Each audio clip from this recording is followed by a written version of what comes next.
Makanya saya punya data-data itu yang benar. Saya berani lawan dia, Pak. Bagi saya tidak ada masalah bilang dulu kan saya dukung Jokowi, tapi sekarang kebenaran, Pak. Dugaan saya benar, Pak. Dia DO karena penentuan DO itu adalah di semester 4, Pak. Jadi kalau dia 81 82, betul di semester 4 dia sudah DO, Pak.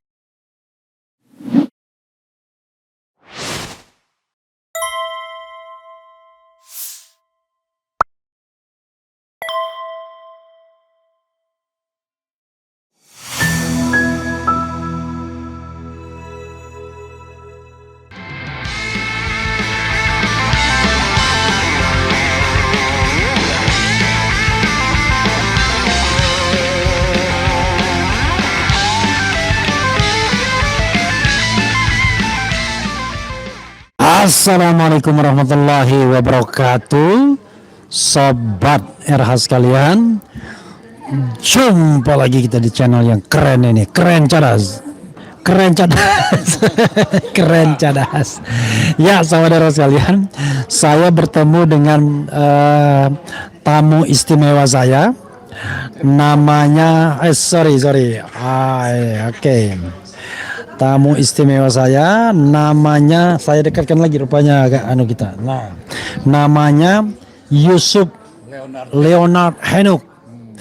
Jadi yang jelas beliau ini dari kampung Tabola Bale. Dari kampung Tabola Bale. Dan Yusuf Henuk dulu hobi sekali ngeritik Refli Harun, ya kan?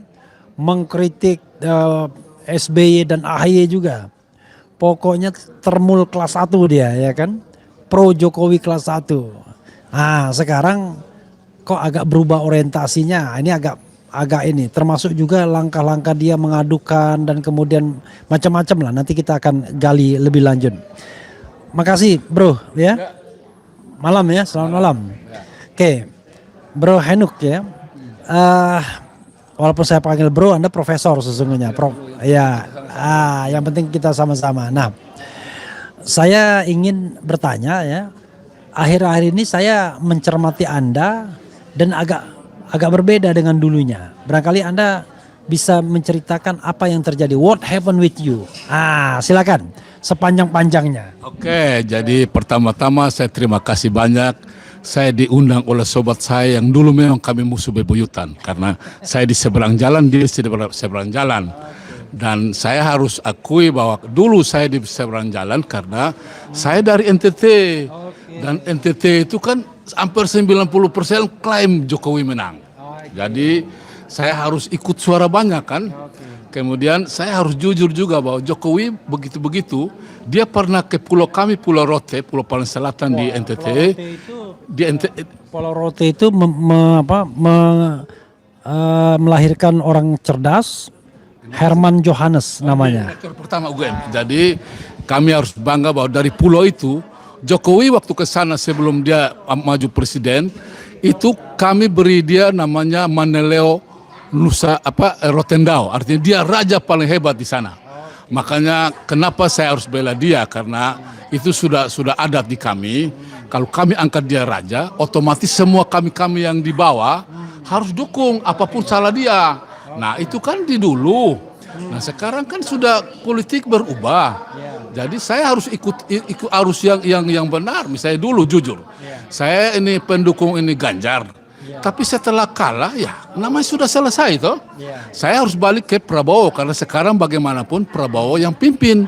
Jadi walaupun saya selalu ini kritik ini Gibran, tapi karena saya sudah kirim surat ke Pak Jokowi. Dia itu kan bermasalah sebenarnya. Cuma karena sudahlah itu urusan lalu kan. Nah, tadi pertanyaan kenapa saya berubah total? Karena ini sudah zamannya Pak Prabowo kan.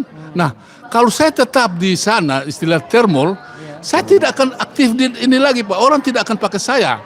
Makanya saya harus ikuti perkembangan bahwa kalau ya yang kalah ya kalah lah. Kita harus cepat rubah kan. Kalau tidak di media sosial kita tetap pada dukung orang yang salah, kita tetap kalah Pak. Contoh, Sylvester yang dulunya hebat, bela dia di NTT juga, dia bela Jokowi. Sekarang kan ternyata dia tersandung kasus dengan Pak JK.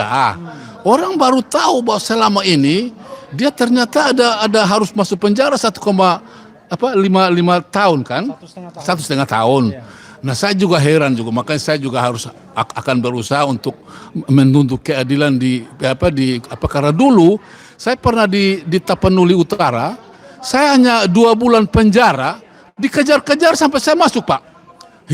Karena mereka pikir itu DPO. Nah ini masa 2 bulan kan, itu bagi saya kan tipiring Pak, tidak akan masuk, tapi mereka paksa saya masuk. Ya, tidak apa-apalah. Nah sekarang kenapa giliran ini Sylvester kok tidak ada yang segera tangkap dia, malah dia sudah ajukan PK, tapi itu pun kalah toh Pak. Nah berarti sekarang kan saatnya dia harus dieksekusi Pak. Jadi itu kalau kira-kira kalau saya mau tanya kenapa saya balik, karena sekarang sudah bukan eranya Jokowi lagi. Jadi kita harus baca situasi, karena bagaimanapun yang berkuasa sekarang Prabowo, makanya saya cepat balik Pak. Kalau tidak malah hari ini Bapak bisa undang saya wawancara podcast. Tidak mungkin lah. Terima kasih Pak. Oke. Ya, tadi Anda mengatakan ada kasus di mana Anda dihukum 2 bulan. 2 bulan. Nah, itu bisa dijelaskan untuk kasus apa, siapa yang melaporkan, dan bagaimana kemudian Anda dikejar-kejar untuk masuk itu. Silakan. Oke. Jadi saya harus dulu kan saya di Tapanuli Utara. Saya diangkat sebagai Direktur Pasca Sarjana di Institut Agama Kristen Negeri Tarutung, Tapanuli Utara. Dan di sana ini bupatinya dulu kan namanya, sekarang kan sudah Huta Barat, dulu kan Nixon Nababan. Dia mau berusaha tutup itu IAKN dengan catatan dia akan mau cari nama untuk berdirikan namanya Universitas Tapanuli Raya atau Untara. Nah, waktu saya masuk ke sana saya pikir masa ini IAKN negeri kok bisa ditutup oleh bupati? Akhirnya saya lawan Pak. Nah di saat saya lawan itu kan di bupati kan dia juga punya namanya Termul juga punya pasukan yang lapor saya Pak. Jadi akhirnya saya kena pasal 315 ya, pencemaran nama baik karena lawan dia kan di situ kan mereka bilang 315 Pak. 315. Jadi ini Bukan 310 bukan? Pak 310 bukan 315. Jadi 315 itu saya diputus 2 bulan penjara. Tapi kalau di situ kan ada istilahnya dia 6 bulan percobaan. Berarti sebenarnya saya tidak masuk Pak.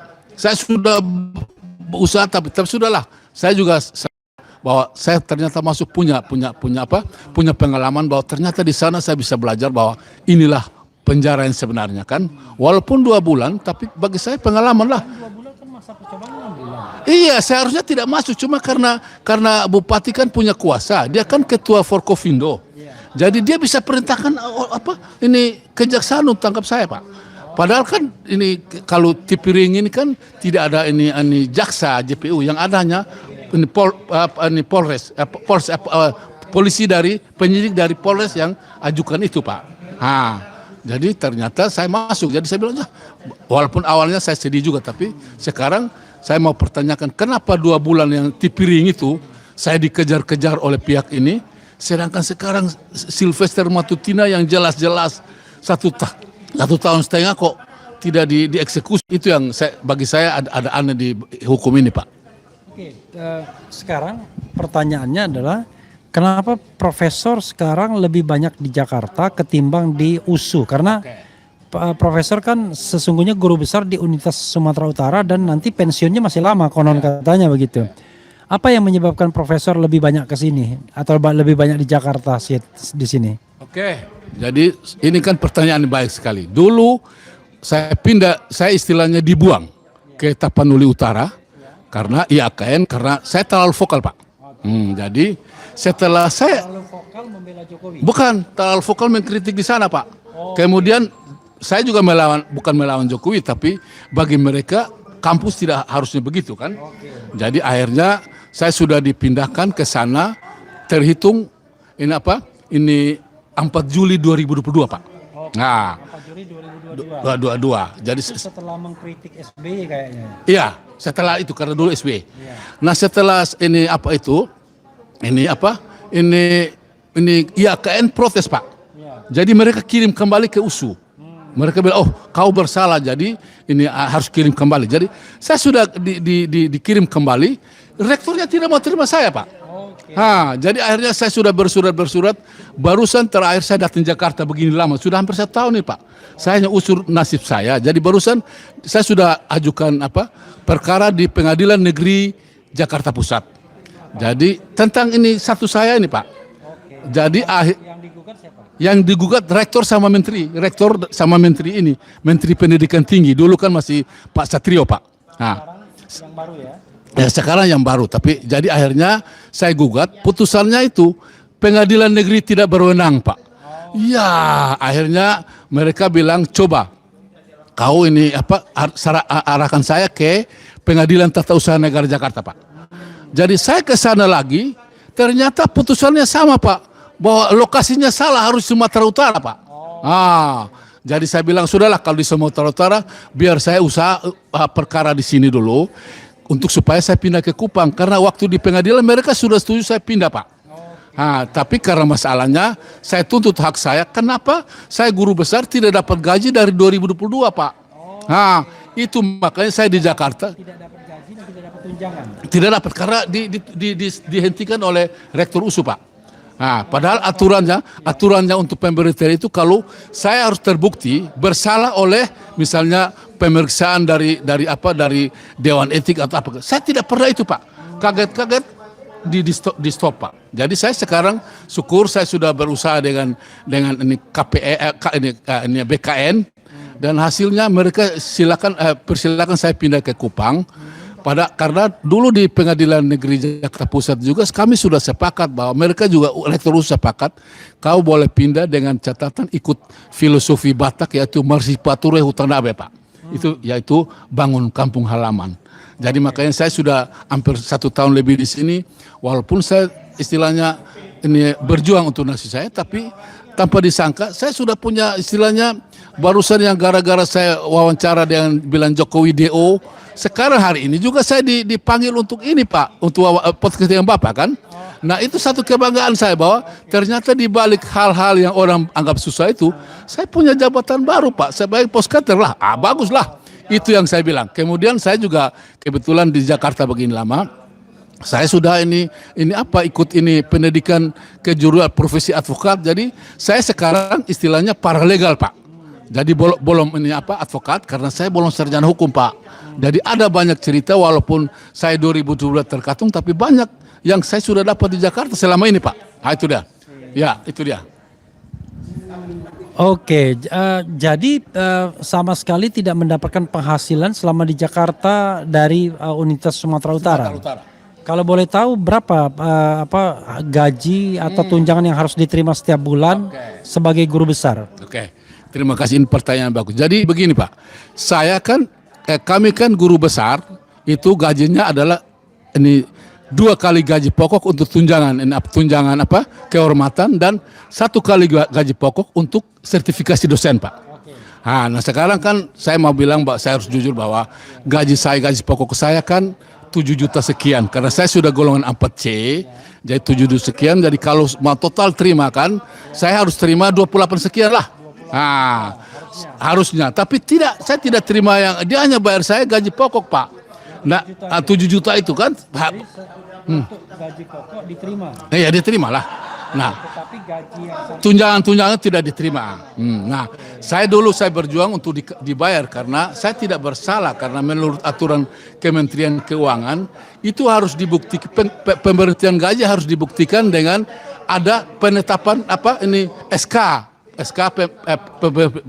pemberhentian dari PPK, dari Menteri Pak. Nah sekarang tidak ada. Kalau tidak ada kan saya berhak mintalah. Jadi akhirnya sekarang saya harus jujur bahwa saya lagi berjuang untuk kembali ke Kupang.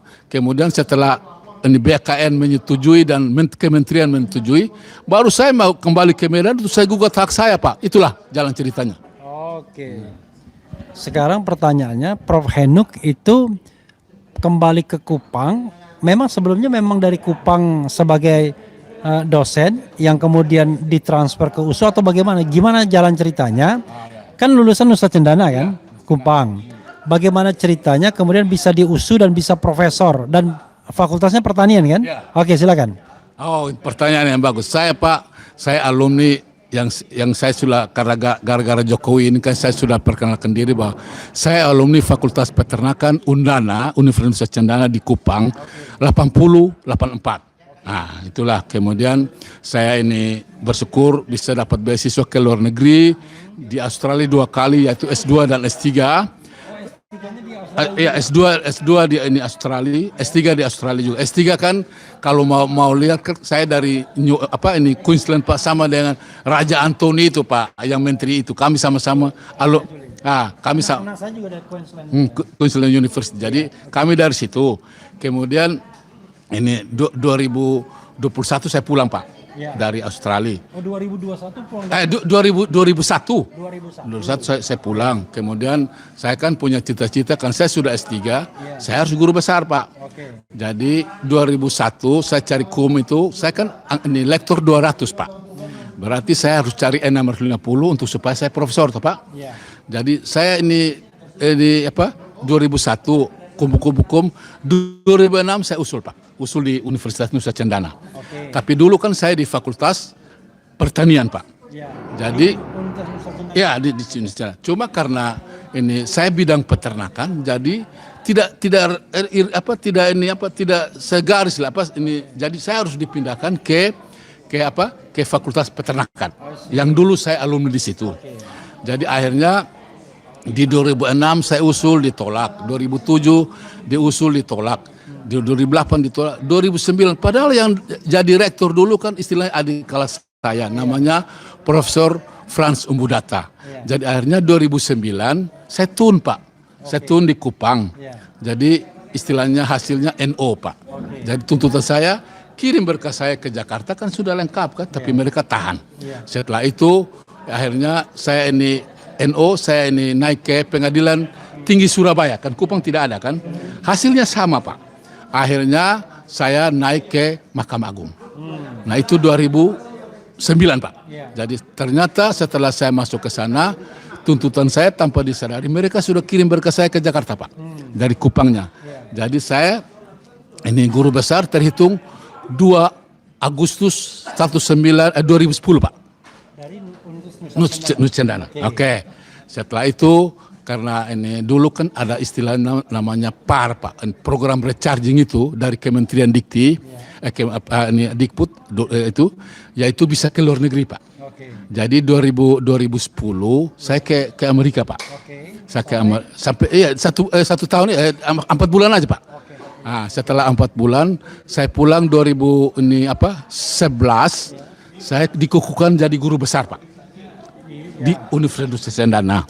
Setelah itu karena ya namanya kalau sudah profesor kan untuk calon rektor kan harus toh Pak. Jadi 2013 saya calon rektor Pak. Tapi saya kalah. Nah, setelah itu yang menang namanya Profesor Fred Benu, dia menang kan. Dia panggil saya, bilang kau dukung saya dukung. Tapi saya bilang habis itu saya dapat apa? Dia bilang nanti 2011 Pak ya, 2011. 2013 itu 2013 maju rektor Pak. Jadi setelah itu dia bilang begini, nanti 2015 kau jadi dekan Fakultas Peternakan. 2015 istilah saya menang, kok tidak dilantik Pak? Makanya saya bilang Pak, sudah kita jangan ini lagi. Saya mau pindah ke Sumatera Utara. Dia kaget, kenapa kau anak daerah kok bisa pindah? Sudahlah, lama pindah. Nah, kebetulan itu saya ini bilang dia setuju Pak. Jadi saya ke Universitas Sumatera Utara dari 2016. Iya, karena istilahnya begini, mereka senang karena yang pindah ini profesor Pak. Bukan dokter kan. Jadi mereka, kami untung. Kebetulan dulu di sana calon rektornya namanya Profesor Runtung Sitepo Pak. Dia orang Karo. Nah kebetulan dulu saya kan punya istri orang Karo Pak. Jadi saya dimargakan Ginting. Jadi akhirnya karena dia orang Karo, saya dukung dia. 2016 dia menang Pak. Dia menang. Jadi setelah dia menang, dia bawa SK saya ke Jakarta. Saya sah pindah ke sana 2016. Nah itu karena ini saya di fakultas ini pertanian Pak. Setelah itu Saya juga pikir, masa saya 2021, 2016 sampai 2021 kok tidak ada jabatan apa-apa di sana kan. Akhirnya ini teman saya ada di Institut Agama Kristen Negeri, namanya Profesor Lince Sihombing. Dia bilang, kau pindah datang sini karena ini kebetulan dulu kan 2021 itu kan COVID, Pak. Jadi direktur paksa sarjana meninggal, Pak. Makanya saya pindah ke sana. Rektor USU sudah senang karena istilahnya musuhnya sudah pindah toh. Jadi dia pindahkan saya. Padahal ternyata di pengadilan barusan di pengadilan negeri ini Jakarta Pusat terbukti bahwa kepindahan saya tidak sah karena tidak ada persetujuan dari PPK. Tidak ada persetujuan dari menteri, makanya saya juga heran kok saya orang peternakan kok bisa pindah ke agama, itu salahnya. Nah, makanya sekarang saya sudah kembali, tapi dia tidak terima, tapi sudahlah.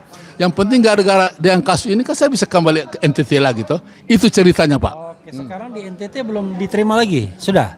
Sekarang lagi diproses, Pak. Lagi diproses. Jadi barusan saya harus buka kartu.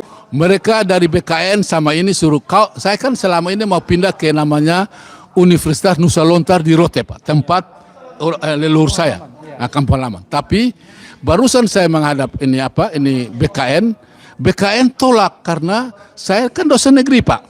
Tidak mungkin pindah ke swasta kan? Katanya mereka ada moratorium.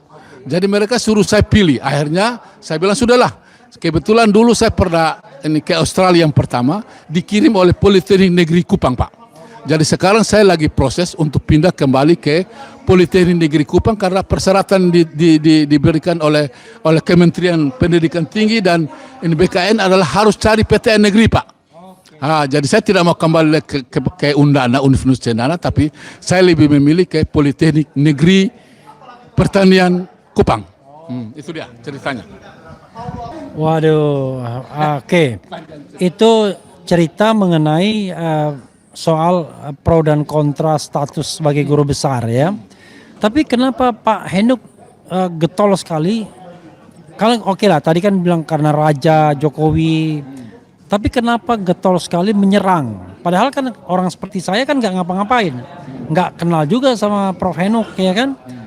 Tapi tiba-tiba dari sana bikin konten YouTube yang gila-gilaan. Itu kenapa gitu lah.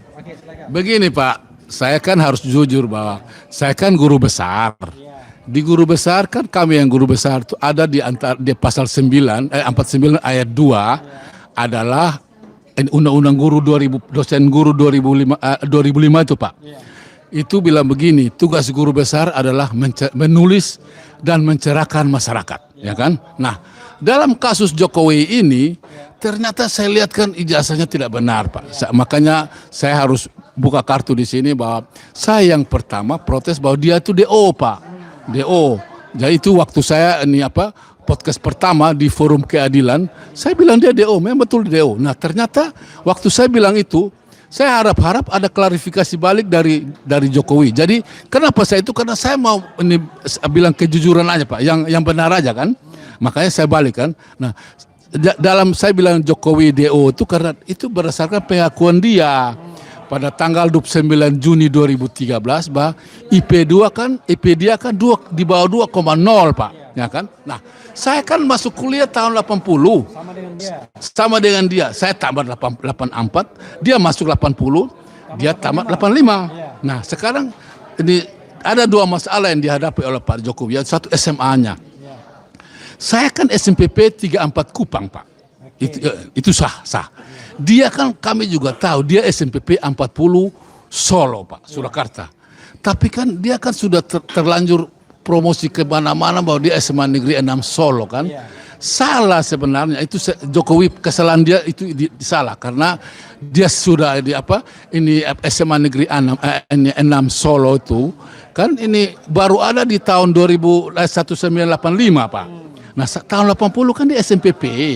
Jadi akhirnya saya ini berani buka kartu begitu karena saya tahu itu salah, dia sudah salah, Pak. Nah, tujuan saya misalnya, saya kan sudah bilang, kalau dia laporkan saya bisa, tapi saya harus buktikan dulu, apa betul kau SMA negeri ini, negeri 6, bukan SMPP. Makanya saya punya data-data itu yang benar, saya berani lawan dia, Pak. Bagi saya tidak ada masalah bilang, dulu kan saya dukung Jokowi, tapi sekarang kebenaran, Pak. Nah, ternyata terbukti benar, Pak. Bukti bahwa pengakuan saya itu kini diperkuat oleh ini data dari Bareskrim. Yaitu ternyata Jokowi itu hanya bayar SPP 8182 Pak. Nah padahal dia ngaku 85 kan. Nah dia tidak pernah bayar 83, 84, 85 toh. Nah berarti dugaan saya benar Pak. Dia DO karena penentuan DO itu adalah di semester 4 Pak. Jadi kalau dia 81, 82 betul. Di semester 4 dia sudah DO Pak. Nah sekarang bukti DO begini. Dia kan bilang, Bareskrim bilang dia ini apa KKN tahun 1983 kan Pak. Nah padahal tidak ada bukti dia bayar SPP pada tahun itu. Bagaimana dia bisa KKN, ya kan? Kemudian Bareskrim juga Dirtipidum juga bilang begini. Dia kan ini KKN di ini Kecamatan Wonosegoro, Kabupaten Boyolali. Padahal kan tidak bisa. Kita kan Pak juga tahu, kita KKN ke desa Pak, ya kan? Nah, dia itu kan di Kecamatan Wonosegoro ada 11 desa Pak. Nah, tidak tahu desa mana yang Jokowi itu. Makanya barusan saya selalu bilang ini Dirtipidum salah. Seharusnya waktu dia mau pengumuman ini tempat lokasi Jokowi, dia koordinasi dengan Jokowi. Dulu kau ini KKN di mana kan? Tidak ada. Nah sekarang baru ketahuan lagi. Jokowi mengaku bilang dia ini apa KKN tahun 85. Ya mana yang benar? Mana yang benar? Itu yang sekarang akhirnya ketahuan bahwa dia salah. Jadi hari ini lagi misalnya kita bersyukur ada teman-teman kita yang 3, yaitu mereka buat apa buku Jokowi White Paper. Nah, kalau dari buku itu saya sudah yakin bahwa itu, nah di buku itu juga di Pak Rismon kan, Pak Roy kan sudah buka tentang pengakuan saya berdasarkan Tempo itu Pak. Bahwa dia IP kan di bawah 2,0. Jadi sudah DO lama Pak. Jadi makanya saya bilang, saya tidak takut dia lapor saya karena saya pikir saya omong apa adanya. Kalau misalnya saya sudah janji sampai sekarang juga, kalau dia bisa buktikan bahwa dia punya jasa asli, ya saya namanya guru besar, saya minta maaf toh, ya kan, wajar lah. Tapi kalau dia tidak bisa lah, saya tetap bertahan bahwa dia sudah DO dari tahun 1982 karena dia bayar SPP batas itu Pak. Oke, Prof. Tadi belum dijawab pertanyaan saya, kenapa Anda begitu aktif membela Jokowi dan mengkritik orang-orang seperti saya, padahal saya sendiri nggak pernah kontak, nggak pernah clash sama Anda begitu? Oh begini Pak, dulu kan kita ini bersebelahan gerbong lah Pak, jujur ya. Dulu kan saya sudah bilang tadi kan di wawancara ya bahwa Jokowi kan di NTT kan dikatakan 90% kan. Kemudian kami dari Rote kan beri dia gelar ini apa Maneleo Rotendao atau Raja Rotendao Pak. Jadi makanya saya harus kritik Bapak karena Bapak berseberangan dengan saya dan memang saya dukung dia Pak. Sampai orang sampai ketawa bilang saya pernah kirim surat ke dia minta jadi menteri, ya wajar lah. Kan saya bilang kalau dia tidak balas tidak apa-apa, yang penting kan saya berhak namanya pendukung yang fanatik. Saya bisa minta hak saya lah. Mana saya ini apa maka waktu itu kirim surat ke Pak Jokowi minta menteri apa? Itu ke tahun kedua atau pertama? Tahun kedua Pak. Waktu ada ini apa? Ini menteri perikanan yang dari mana? Dari mana yang ada dua menteri karena apa? Bukan yang ini apa? Oh ini Edi Prabowo. Itu kan mereka karena tersandung. Jadi saya pikir saya kan ini anti korupsi. Jadi saya bisa lamar lah. Namanya lamar kan tidak salah juga kan. Orang selalu ketahukan saya karena namanya lamar kan tidak mati juga toh. Jadi itu yang saya lamar karena ada 2 posisi kosong waktu itu. Menteri Perikanan sama Menteri Sosial. Itu 2 kan. Jadi saya bilang sudah kalau bisa ini saya kalau dipanggil lah, tapi akhirnya tidak dijawab. Ya sudahlah. Nah itu kan sudah masa. Disampaikan kepada surat di ke Jokowi ke istana Pak. Tapi tidak ditanggapi. Tapi suratnya itu di-spill nggak ke media sosial? Banyak yang ini apa di Detikom buat apa itu sampai ini sebut biodata saya semua ada di Detikom Pak, semua ada di media online banyak. Ini terakhir ya, kan tadi Prof mengatakan membela Jokowi itu karena bla bla bla bla bla ya kan, ada ininya, ada apa? Ada alasannya. Nah, kan alasannya dia sudah dibilang raja di Rotendao sana ya. Tetapi sekarang ketika mengkritik Jokowi termasuk juga soal ijazah ini, kenapa? Oke, Pak Prabowo yang sekarang jadi presiden, tapi kan Jokowi masih punya pengaruh yang besar kepada Pak Prabowo. Demikian juga sebaliknya Prabowo masih punya ikatan yang kuat sama Jokowi dan orang-orang Jokowi saat ini ya yang kadang-kadang bilang orang termul, buktinya masih berkuasa, masih menjadi menteri, masih menjadi komisaris dan lain sebagainya. Orang seperti saya tetap di luar pemerintahan misalnya, walaupun memang itu pilihan. Kenapa Anda kemudian tiba-tiba pengen satu arus, satu garis dengan orang yang di luar pemerintahan? Kan tidak menguntungkan. Itu kan saya juga baca situasi, Pak. Satu saat kan tidak mungkin satu saat pasti era Jokowi juga berakhir, Pak. Saya tidak tahu kapan. Mungkin menurut saya kasus ijazah ini bisa juga satu saat membuat eranya habis ya. Kalau eranya sudah habis ya kita harus dukung Prabowo lah. Saya sudah punya pemikiran ke depan bahwa ini saatnya saya harus cepat berubah. Karena walaupun saya tidak jadi apa nanti diberikan oleh Prabowo, itu bukan tujuan saya, Pak. Karena sekarang kan semua orang kan berjuang untuk kejujuran. Saya selalu bilang, misalnya Jokowi, dulu waktu ini apa kan Ibu Mega bilang, kalau ada ijazah tunjukkan saja, Pak. Saya juga punya prinsip begitu. Kalau ada hentikan, kenapa ini? Nah, sekarang kan tetap bertahan. Akhirnya walaupun setuju atau tidak, akhirnya buku nama Jokowi White Paper oleh Rismond Roy dan Dr. Tifa sekarang makin top. Dan hari ini saya bersyukur saya dengan Pak Refli kan bisa hadir sebagai ya tamu yang khusus lah, kita bisa tampil di situ kan. Nah kalau sekarang saya masih termul, tidak mungkin saya masuk di itu, saya diusir lah. Itulah. Ya, sahabat sekalian ya, luar biasa dengan Prof. Henuk ya. Di balik keterus terangannya tersimpan satu prinsip yang sederhana sesungguhnya. Karena yang berkuasa hari ini Prabowo ya harus ikut Prabowo. Jokowi suatu saat juga akan berakhir. Prof, closing statement, Prof. Oke. Saya harus saya harus berterima kasih bahwa saya sudah dipanggil untuk oleh istilahnya musuh saya yang dulu Refli Harun dan kami semua teman. Itu biasalah namanya dulu kan, dan hari ini saya juga bersyukur kami dua istilahnya dulu kami dua sudah bernama di Polda Metro Jaya karena kami pas dia Jumatan saya ketemu, dan hari ini kami dua juga sudah ketemu lagi untuk kedua kali di bedah buku Jokowi White Paper. Nah ini kesempatan yang bagus bahwa ternyata kalau kami ikuti ini Jokowi sampai kapanpun pasti kalah. Dan akhirnya kalau begitu berarti cita-cita saya bahwa satu saat era Jokowi bisa akan berakhir setelah kasus buku ini akan dibedah di mana-mana, karena akan dibedah di semua kampus untuk menyadarkan orang bahwa Jokowi sebenarnya tidak punya ijazah S1 maupun diduga juga tidak punya ijazah SMA. Terima kasih, Pak. Oke, sahabat era sekalian, demikian dengan Profesor Yusuf Leonard Henuk ya. Kalau dulu Twitternya itu pakai topi dari apa? Tilangga ya. Topi yang juga dipakai oleh sama Tabola Bale itu siapa itu? Yang baru di istana itu ya. Topi ya. Pokoknya kerucut begitu ya. Antena namanya, di atasnya itu antena, Pak. Oh, antena. Antena. Oke. Mudah-mudahan ya ini memberikan pembelajaran bagi kita.